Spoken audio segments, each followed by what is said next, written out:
quand même qu'il y a une évolution. Les bases sont restées les mêmes.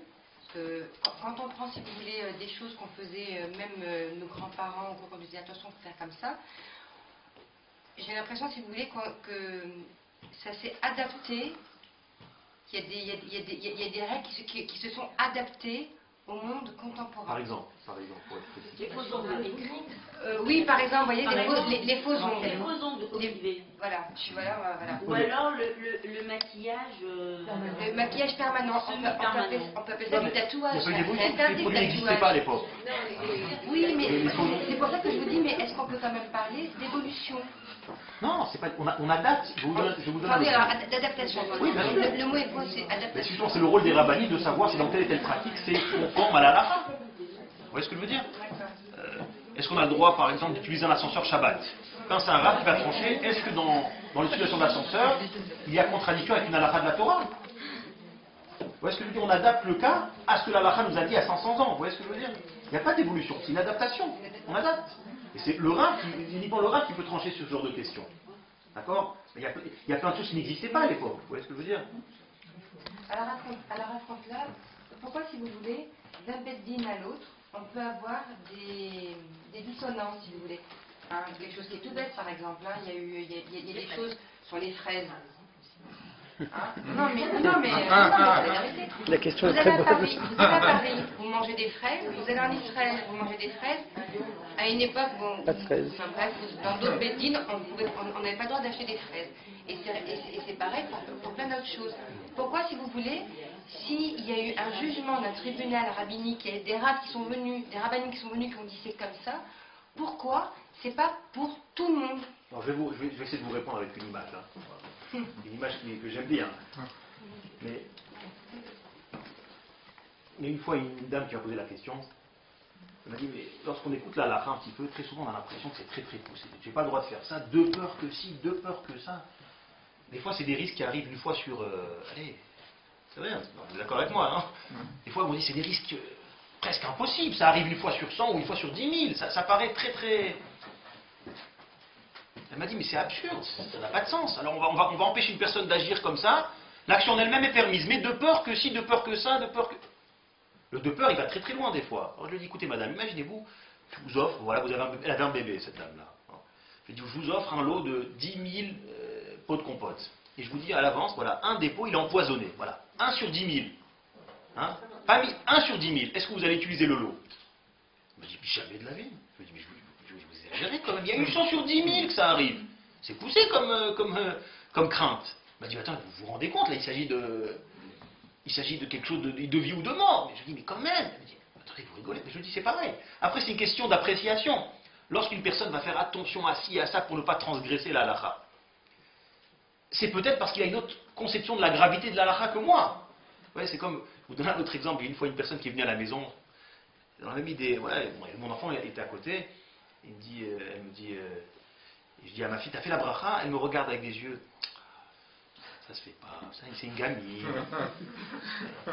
Elle te fait passer un petit peu pour celui qui ne comprend pas la sensibilité d'un enfant, c'est déplacé, c'est un enfant.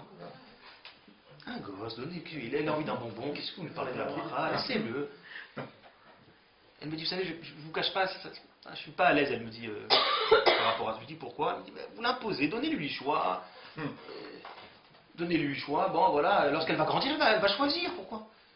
Je lui dis, madame, mais vous donnez le choix à vos enfants, vous leur imposez à se brosser les dents, vous ne leur demandez pas s'ils veulent ou ils ne veulent pas. Allez se coucher, vous les imposez d'aller se coucher à 7h ou à 8h, vous ne leur demandez pas le choix. Vous ne leur donnez pas le choix si oui ou non ils peuvent consommer de la drogue.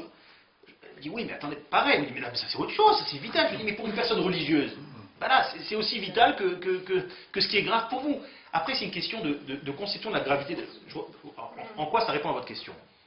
Ce genre par rapport aux fraises, je n'ai pas tous les tenants et les aboutissants du problème. Mais après, on peut imaginer qu'un beddin, voilà, il est plus rigoureux.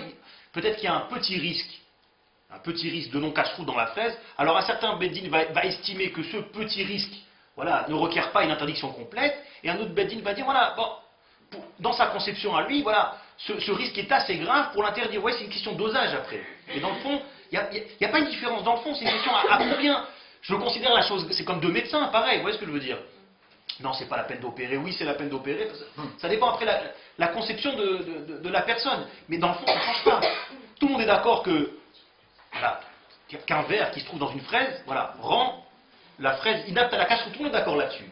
Après, c'est est-ce que voilà, est-ce que ça mérite d'être interdit complètement en sachant qu'il y a tel taux de risque? Ouais, on est dans le dosage. Alors, est-ce que c'est apprécié en fonction de l'État, de la communauté de la ville? Comme si c'est pour protéger ou en disant, mais il y a peut-être une fragilité. Après, quelles sont les motivations du Bedin? Justement, le décisionnaire peut prendre en compte cette grille-là, quoi. Si, par exemple, il se rend compte que... Non mais peut-être, mais ce que j'essaie d'expliquer, c'est qu'on n'est pas dans un problème de fond ici. Vous voyez, personne, il n'y a jamais un Bedin qui a dit voilà, Shabbat c'est plus samedi, c'est mercredi. Vous voyez, là vraiment, non mais je schématise un petit peu de façon forte pour qu'on comprenne. Là on est vraiment dans une chose pour un certain qui est peut-être problématique selon tout le monde, mais après, est-ce que c'est un degré de problème qui requiert une interdiction complète ou pas? On est dans la nuance, vous voyez, on est dans le dosage de l'interdiction. Non, ça veut dire que si vous voulez, ce que je ne comprends pas, c'est pourquoi chaque tribunal rabbinique peut donner, si vous voulez, ses propres lois, enfin, pas des propres lois, mais ses propres adaptations, donc ses propres, vous voyez, ses propres interdits. C'est ça que je ne comprends pas. Pourquoi, si vous voulez, il n'y aurait pas... Ah, voilà, c'est peut-être encore plus complexe que je pourquoi, si vous voulez, autant du Beth Amikdash, il y avait... Non, mais je pense à autant du Beth Amikdash, on est d'accord, il y avait des sommités qui prenaient des décisions et c'était pour tout le Israël. Il n'y avait pas de diaspora. Alors, dans votre question, il y a la réponse. Peut-être que c'est symptomatique à l'exil, justement. Peut-être que c'est aussi pour ça qu'on attend Mashiach, pour que, voilà, qu'il y ait une pratique, on va dire, commune à tout le monde. C'est peut-être justement symptomatique à l'exil. Exactement. Mais encore une fois, on n'est pas ici dans une différence de fond. Vous voyez ce que je veux dire? On est dans une question de degré.